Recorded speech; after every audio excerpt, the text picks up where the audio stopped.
자기의 역할에 계속 충실한 사람이 있어요. 자기 하는 일이면 자기 하는 일의 역할. 그래서 그걸 정말 잘 맞춰줘. 목소리도 바꿔가면서 캐릭터도 바꿔가면서. 근데 집에 가면 어떻게 돼요? 뻗어버려요. 함부로 하게 돼요. 네가 좀 이해해 주라. 받아주고 우쭈쭈 많이 해주고. 모든 인간은 이기적이에요, 사실. 근데 제가 보기에 건강한 이기주의자가 있을 뿐이에요. 그럼 건강한 이기주의자는 뭐냐?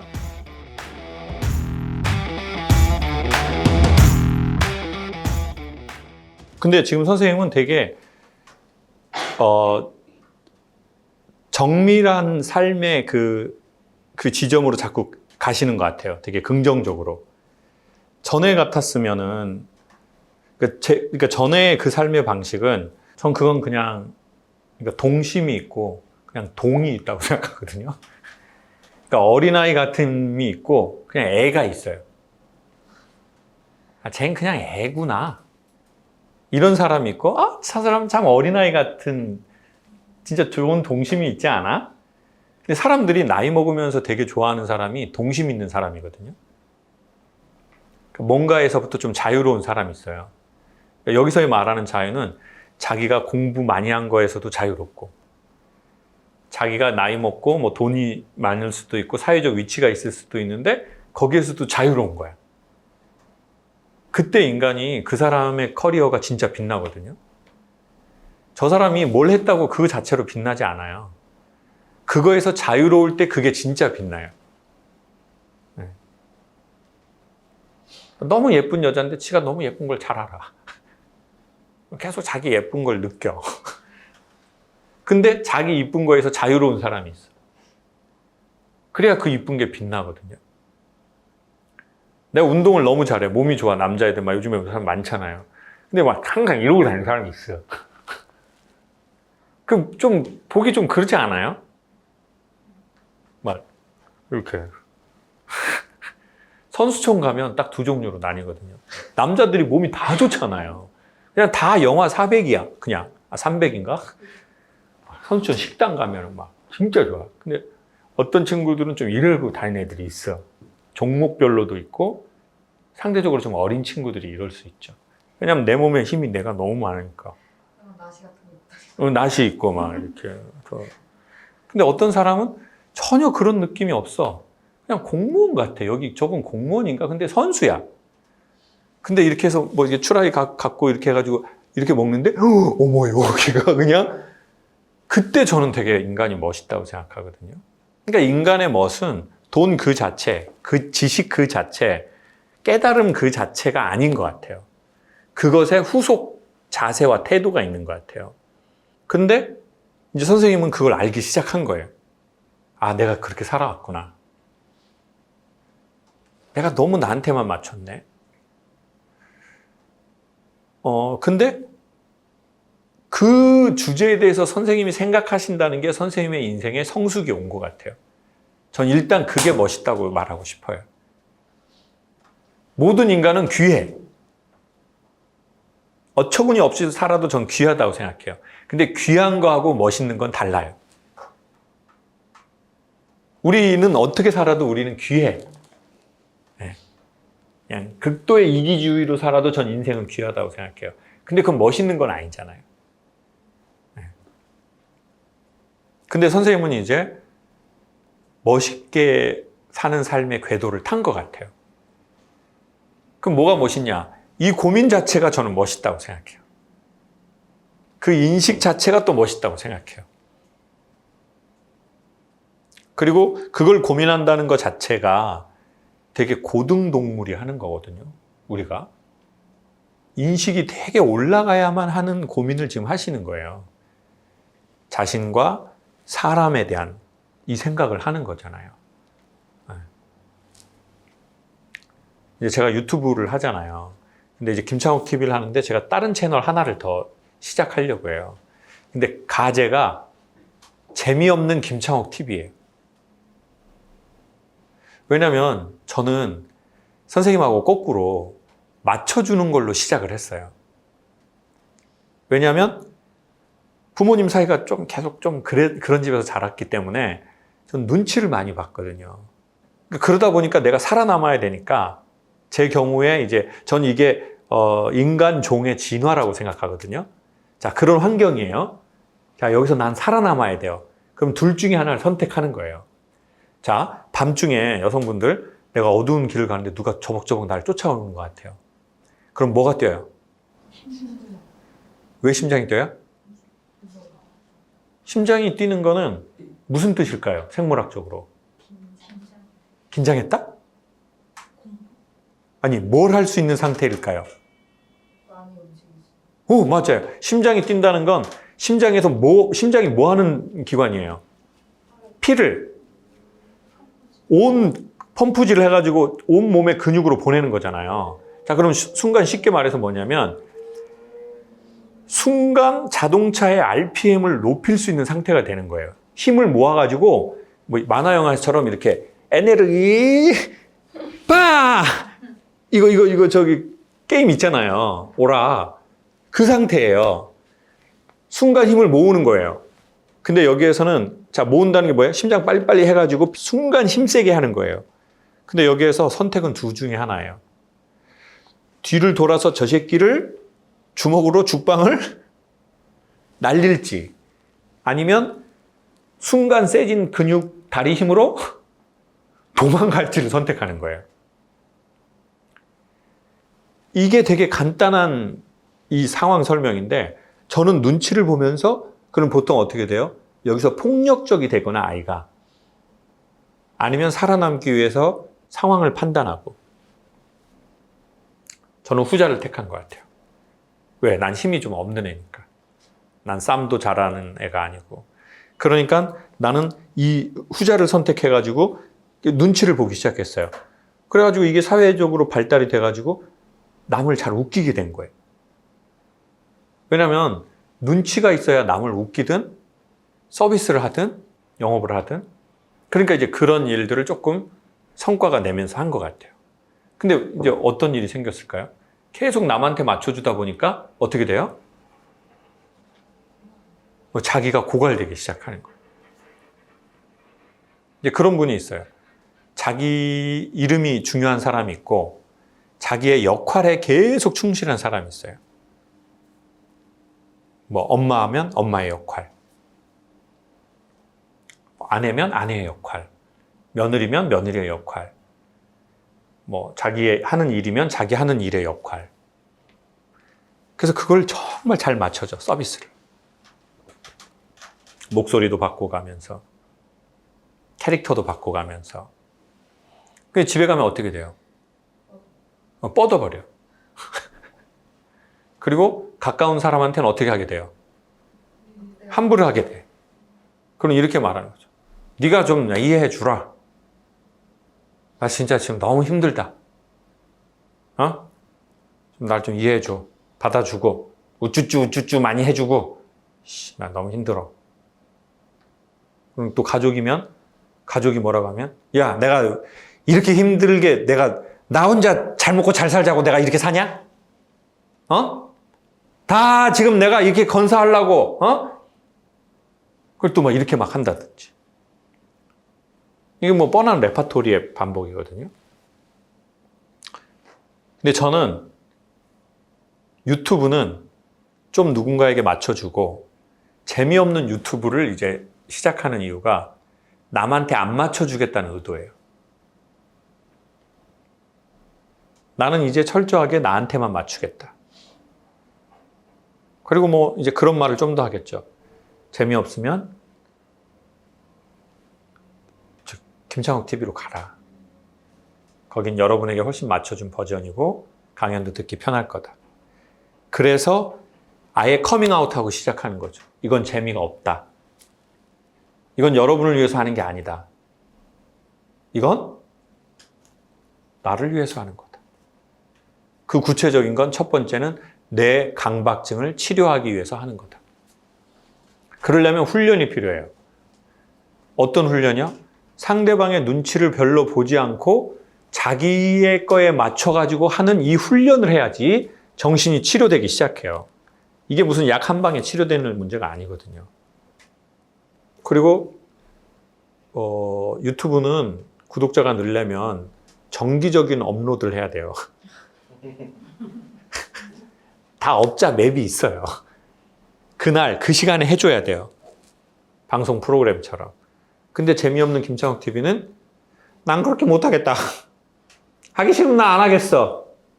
근데 오늘은 나 3개 땡겨. 그럼 나 3개 하겠어. 그렇지만 이제 그러면 저는 여기서 그것도 생각해야죠. 그러면 이거는 독특하게 잘 되든지 잘 안 되게 돼 있거든요. 근데 안 될 걸 각오하고 하는 거예요. 그냥 날 위해서. 그러니까 그 밸런스를 우리가 하면서 맞춰야죠. 정답은 하면서 맞추는 거예요. 시작하기 전에 몇 대 몇 이 기준 말고 하다 보니 이건 조금 더 해도 되겠네. 이건 하지 말아야 되겠네. 이게 나오겠죠. 그러니까 나에게 맞추는 게 어느 만큼인지 상대방을 배려하는 게 얼마인지를 생각을 해야 되겠죠. 근데 저 같은 경우의 사람들이 너무 심하게 되면 공황장애가 오는 거예요.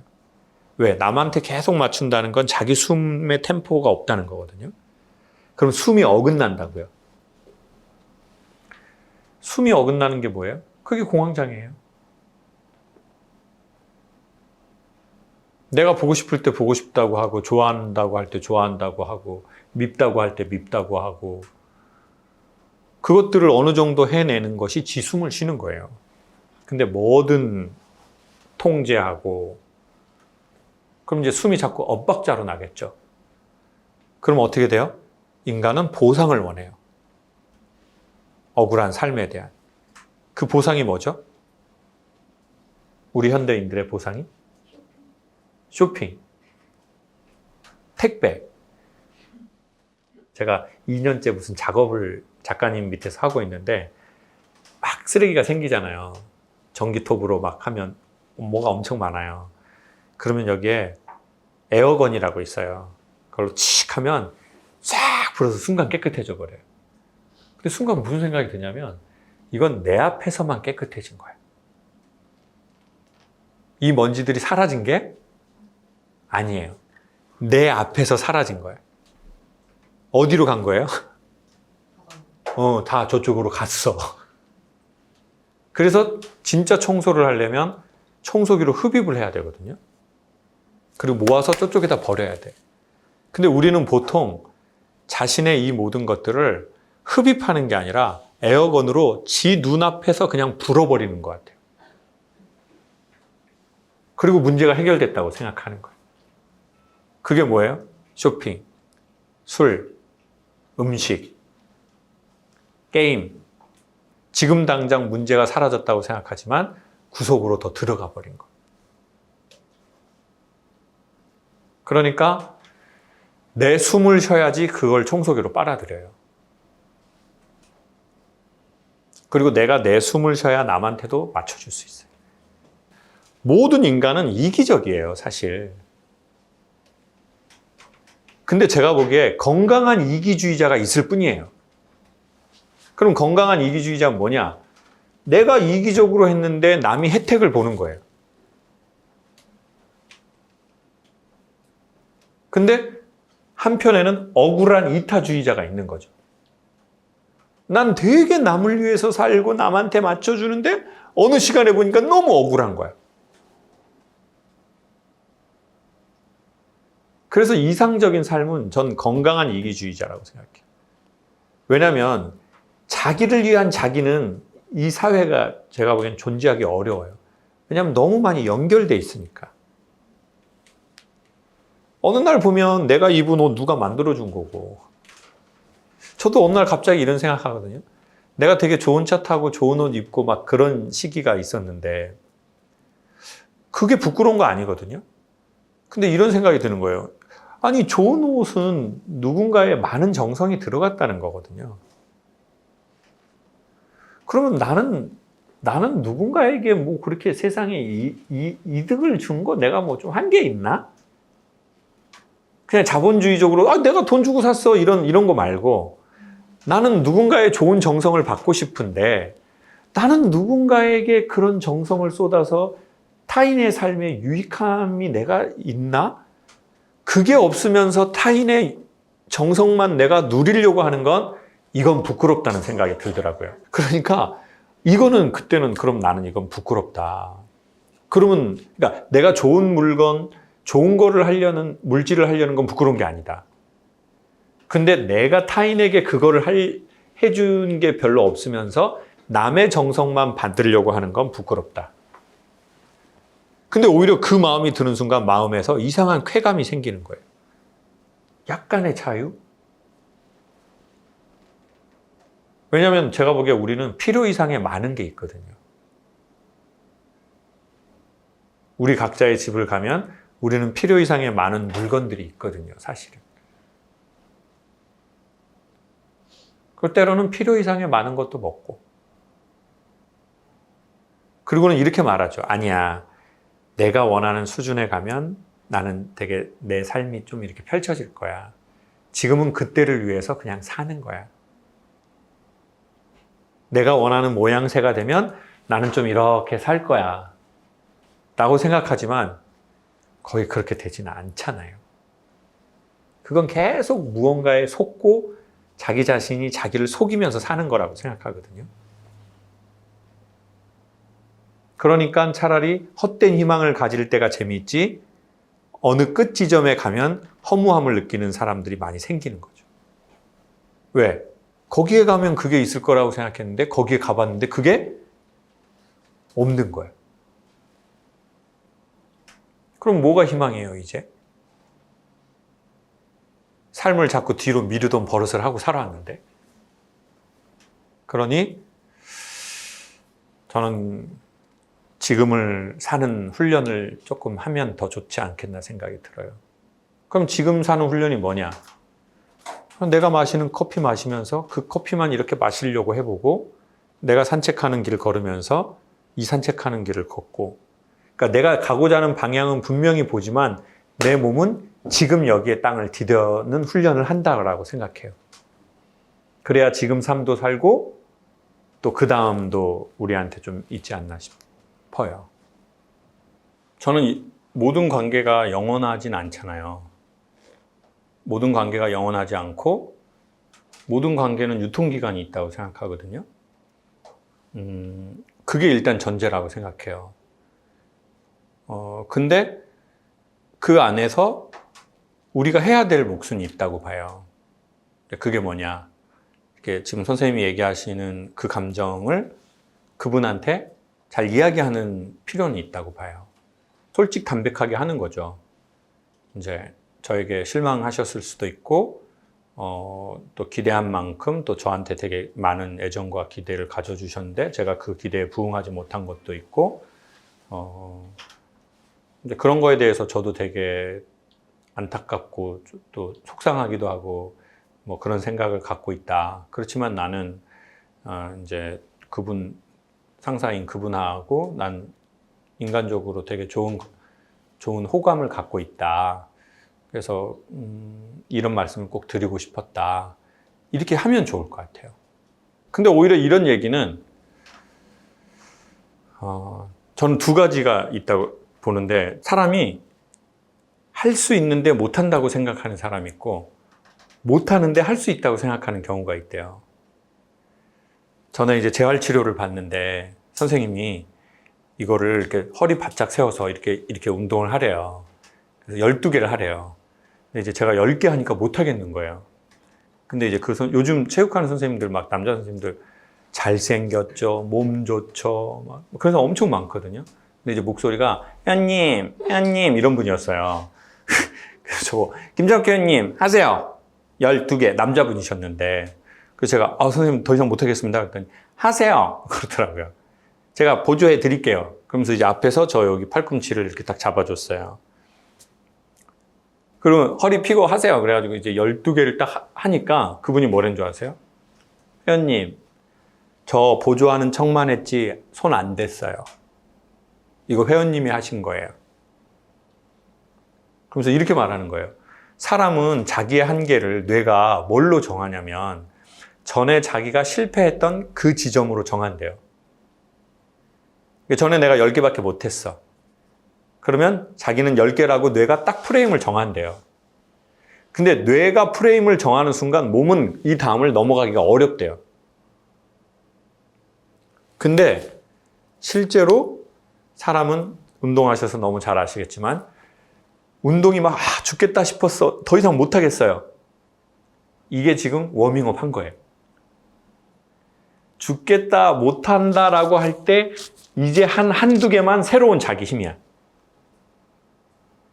그러니까 헬스클럽 가면 요즘에 왜 몸이 그렇게 많이 안 좋아지는 줄 아세요? 저도 헬스클럽 조금 재활하면서 다니는데 내가 나를 봐도 다른 사람을 봐도 사람들이 헬스클럽 와가지고 제일 많이 보는 게 뭔 줄 아세요?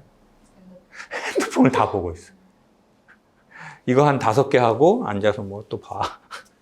그리고 여자분은 또 이거 하고 이렇게 닭다리 해가지고 이렇게 이게 사진 이것도 이렇게 이것도 찍고 있어. 인스타에 올리려고. 레깅스 입으신 분들은 주로 사진 많이 찍고 그냥 평상복 입은 사람은 와서 핸드폰을 되게 많이 보더라고요. 그럼 내가 나를 봐도 핸드폰을 갖고 가면 안 되는데 핸드폰을 꼭 갖고 가게 돼. 이어폰이랑. 없으면 불안하고. 그러니까 1년, 10년 헬스클럽 다녀도 근본적으로 몸이 별로 좋아지거나 컨디션이 좋아지지 않는 거예요. 자, 그러면 어떻게 해야 몸이 좋아지냐? 더 이상 못하겠다 싶을 때까지 가고 거기서 한두 개를 더 해야 되잖아요. 근데 이게 되게 위험해요. 왜? 힘을 다 썼잖아요. 그러니까 그 PT 하는 선생님이 잡은 척을 해준 거예요. 그러니까 무슨 안정이 생겼냐? 심리적 안정감이 생겼어요. 그래서 그리고 어쩔 수 없으니까 해. 돈 냈으니까. 그 2가지 이유에서 했어. 어쩔 수 없어서 한마디로. 그러니까 제가 제 힘으로 2개를 들었다는 거예요. 그러니까 연장 가입을 하셔야 되겠냐 안 하셔야 되겠냐 저한테 묻더라고요. PT 연장 가입을 10회 끊었어요. 그 선생님 말이 맞거든요. 근데 재밌는 게 그 이후로도 제가 운동을 했거든요. 1년치를 끊어서 근본적으로 몸이 그때처럼 안 좋아져요. 왜요? 이제는 내 안에 내 의지로 그걸 해야 되거든요. 근데 내가 그만큼 의지의 힘이 없는 거예요. 그러면 어쩔 수 없는 곳 가운데 자기를 넣어야 돼요. 때로는 인간은. 그리고 나중에 시간이 지나보면 우리는 알게 돼요. 이미 아는 게 있을 거예요. 그때 어쩔 수 없이 한 것이 내 삶을 지금 지켜주는구나. 만약에 그때 우리에게 기회의 다양성이 주어졌다면 우리는 안 했을지 몰라요. 근데 그때 선택의 폭이 없었어. 그래서 난 어쩔 수 없어서 했어. 내 환경 때문에. 근데 그게 나의 정신의 스태미너를 길러준 거. 그리고 그게 지금 나 먹고 살게 하는 큰 힘이야. 그래서 한계를 모르는 사람들이라는 글을 한번 썼는데 그 한계를 모르는 사람들은 뭐예요? 할 수 있는데 지가 못한다고 생각하는 거예요. 인간의 몸은 인간의 생각보다 한두 개를 더 할 수 있대요. 근데 2번째로 한계를 모르는 사람들은 이미 할 수 있는 것보다 넘어가 버렸어, 몸이. 근데 의식이 너무 이걸 하고 싶고 해야 하니까 그걸 하다가 부러져 버리는 거예요. 그럼 우리는 그 둘 중에서 어디에 있는지를 생각해 보면 될 것 같아요. 내 몸이 할 수 있는데 못한다고 생각을 하는 건지. 근데 보통 선배들은 우리의 생각을 보는 게 아니라 우리의 몸을 보거든요. 야, 내가 너 모르겠어? 알아. 너 할 수 있어. 근데 본인은 본인의 몸을 보는 게 아니라 뭘 봐요? 본인의 과거를 봐요. 내 생각을. 그러니까 난 못하는 거야. 난 할 수 없어. 왜? 내 과거를 보고 있으니까. 근데 우리는 우리 과거보다 한두 개 더 할 수 있다니까요. 근데 혼자 하면 어려워요. 누군가 살짝 보조해주는 사람이 같이 있어야 돼. 그게 심리적으로든, 경제적으로든, 사회적으로든, 관계학적으로든. 아마 어쩌면 만약에 제가 자세한 내용은 모르지만 그 선배가 보기에는 할 수 있다, 넌. 넌 네 커리어보다 넌 더 위에 있다. 근데 아닌데 나는 이미 할 만큼 다 했고 난 여기서 못 하는데. 뭐 그런 게 있겠죠. 때로는 믿음을 갖고 그 사람을 따라가 보는 것도 좋을 것 같아요. 믿음은 무엇이냐? C.S. 루이스라는 사람이 이렇게 말했거든요. 믿음은 공중그네타기에서 이쪽에서 오는 그 대롱대롱 매달린 사람이 이렇게 올 때 내가 생명처럼 잡고 있는 것을 멋지게 놓는 것이다. 그래서 다음 세계로 가는 것이다. 이게 믿음이다. 여기서 말하는 믿음은 이건 종교적인 거 말하는 거 아닙니다. 지금 현재 내가 내 세계를 사는데 내가 다음 세계로 가고 싶어요. 저쪽으로. 그러면 이 사람을 믿고 내가 잡고 있는 걸 놔야 돼요. 나 저건 믿기는 믿어. 근데 내가 잡고 있는 거 안 놔. 그러면 어떻게 이쪽으로 갈 거냐고요. 그리고 또 때로는 선배들은 아마 그럴 거예요. 선생님의 인생과 선생님의 하는 일을 분리하지 않을 거예요. 너 지금 그 일이 나중에 네 인생이 되는 거야. 그렇기 때문에 훨씬 좀 더 매몰차게 말할 수도 있다고 봐요. 왜? 야, 우리가 지금 너 좋다 했는데 너 나중에 10년 있다가 너 실력 안 좋아봐. 그럼 우리가 좋다 한 게 이게 네 추억이 될 것 같아? 차라리 내가 너한테 욕먹고 네가 좋은 성적 나면 우리 10년 있다가는 이렇게 보낸 거 다 에피소드야. 근데 너 그 실력 안 되면 내가 너 우쭈쭈 해준 거 그거 아무런 추억 안 돼. 조금 옛날 선배들은 이렇게 생각하는 게 좀 있을 거예요. 그분은 올해 나이가 어떻게 되시나요? 50? 제가 감독님. 아, 저하고 동갑이네요. 진짜요? 그럼 꼰대라고 봐야 되는데. 그리고 아마 이제 제 나이 또래 전후가 되고 그런 어떤 하나의 전문 분야에 있었다면 내가 줄 수 있는 가장 큰 애정이라고 아마 생각하실 거예요. 그래서 선생님 보기엔 좀 섭섭할 수도 있고 서운할 수도 있을 거라고 생각해요. 그렇지만 조금 시간을 믿음을 갖고 같이 한번 가보세요.